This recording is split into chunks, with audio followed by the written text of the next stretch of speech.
वर्षाचे 340 दिवस हा माणूस आपल्या शेतात, संसारात, नोकरीत राबत असतो. पण आषाढ महिना जवळ आला की त्याच्या पायाला चक्र लागतं. डोक्यावर तुळशी वृंदावन, हातात टाळ आणि खांद्यावर भगवी पताका घेऊन लाखो पावले एकाच दिशेने निघतात. ती दिशा म्हणजे पंढरपूर. का होतं असं?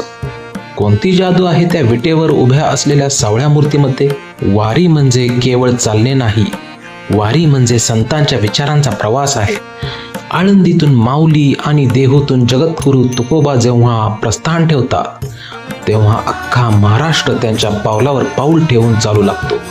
रस्त्यात ऊन असो, वारा असो वा मुसळधार पाऊस, कोणतीही गोष्ट या वारकऱ्याला थांबवू शकत नाही. जेव्हा वारीमध्ये रिंगण सोहळा होतो, तो अश्व जेव्हा माऊलींच्या रथाला प्रदक्षिणा घालतो तेव्हा तिथली माती सुद्धा आनंदाने नाचू लागते. डोळ्यात आनंदाश्रू आणणारा हा सोहळा पाहण्यासाठी देवही स्वर्गातून खाली येतो. अशी ही वारी असते. इथे अहंकाराचा मी गळून पडतो. इथे कोणी डॉक्टर असो, कोणी मोठा उद्योगपती आहे तर कोणी साधा शेतकरी, पण वारीच्या पांढऱ्या कपड्यांवर आणि कपाळावरील उक्क्यावर कुणाचाही शिक्का नसतो. प्रत्येक पुरुष माऊली असतो, प्रत्येक स्त्री माऊली असते.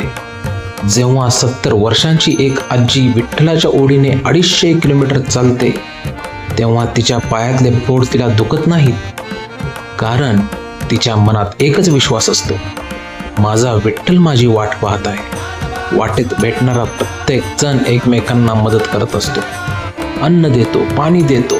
हाच तर खरा मानवता धर्म आहे जो विठ्ठलाने आपल्याला शिकवला आहे.